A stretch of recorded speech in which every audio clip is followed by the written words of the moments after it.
Before the attack, the head of Israel's northern command, he said, "We will yield disproportionate power against every village from which shots are fired in Israel. We will cause immense damage and destruction." The former chief of Israel's National Security Council, he said before the attack, "The next war will lead to intense suffering among the enemy population, the destruction of homes and infrastructure, and the suffering of hundreds of thousands of people."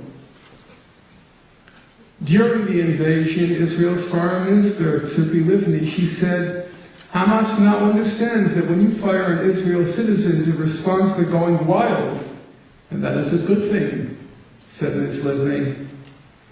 The day after the attack, Ms. Livni went on Israel's Channel 10 News, and she said, "Israel demonstrated real hooliganism during the course of the recent operation, which is what I demanded." And then a strange thing happened.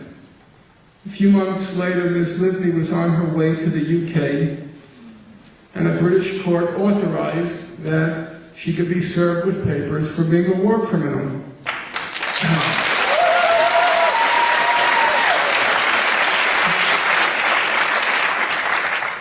But Ms. Livni, she was shocked. She was perplexed. She was bewildered.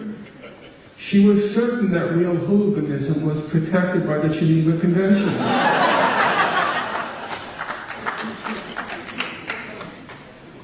A former Israeli defense official, he said that with an armada of fighter planes attacking Gaza, Israel decided to play the role of a mad dog for the sake of restoring its deterrence. A former senior Israeli security official, he boasted that Israel had regained its deterrence capacity. How? It has shown Hamas, Iran, and the region that it can be as lunatic as any of them. Lunatic, mad dog, real hooliganism, wild, causing immense suffering. What else could the Goldstone mission conclude except that Israel's leadership launched a deliberately disproportionate attack designed to punish, humiliate, and terrorize the civilian population?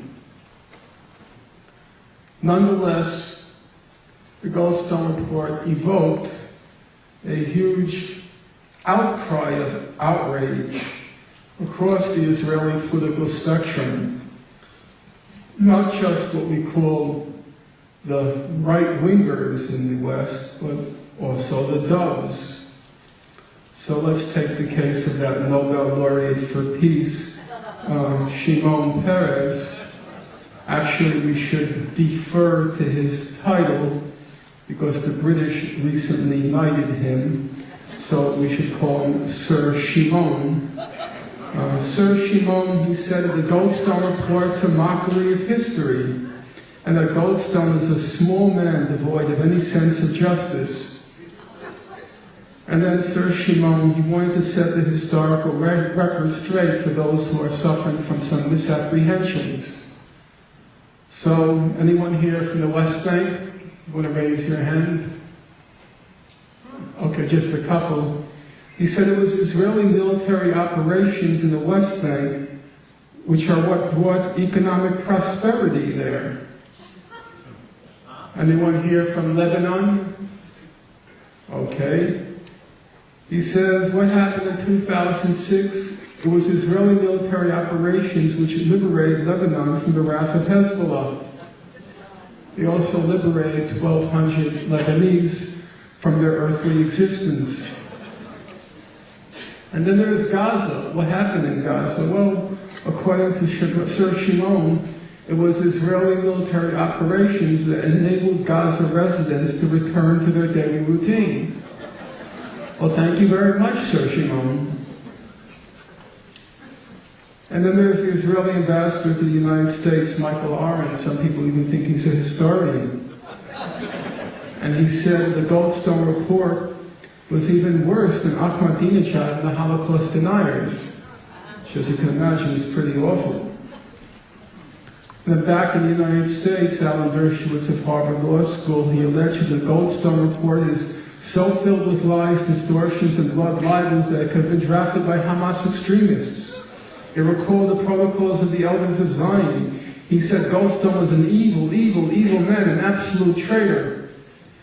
You can just imagine how indignant Mr. Dershowitz would have been if he actually read the report. And then, as Sinclair Lewis famously said in Elmer Gantry, every circus needs a clown. So along came Elie Wiesel and said that the report was a crime against the Jewish people. A really interesting question is, why this hysteria over the Goldstone Report?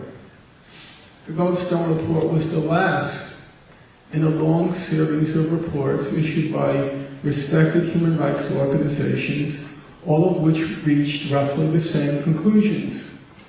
Amnesty International produced 2 very large reports. Human Rights Watch produced, as of this morning, we're now up to 7 reports on what happened in Gaza. Palestinian human rights organizations issued reports. Israeli human rights organizations issued reports. There were fact-finding missions, and so forth. The Goldstone Report, you might say, I have read through all of the reports quite carefully. You might even say the Goldstone Report was the most cautious, the most careful, the most judicious, the most circumspect of all of them. So why did Israel become so hysterical? And the answer, I think, is not very hard to find. Mr. Goldstone is not only Jewish, but he is, by his own reckoning, a Zionist.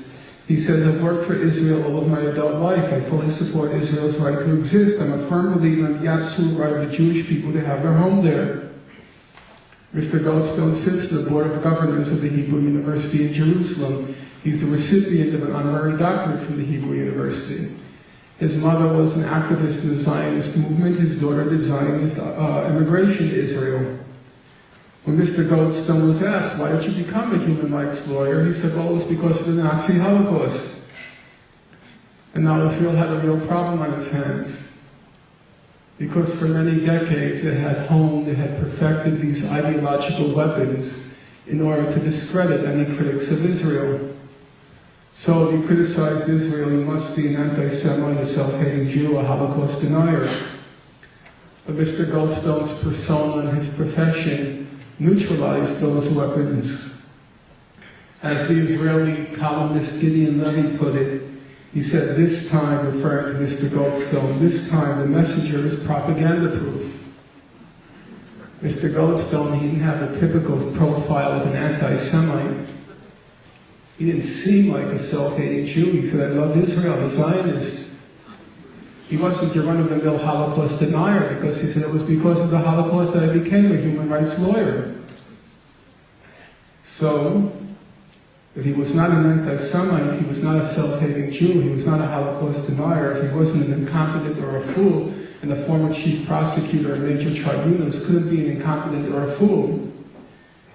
And there was only one plausible explanation for why he wrote what he wrote in the report. The only possible explanation is it was true. And so Israel panicked and continues to this day to panic. There were many major repercussions of the Gaza massacre and the ensuing Goldstone report. I'll only focus on one since time is getting late. In many ways, Richard Goldstone is your quintessential classical liberal Jew, a staunch defender of human rights and the rule of law. And more in recent years, it's become impossible to call yourself liberal and defend Israel's conduct.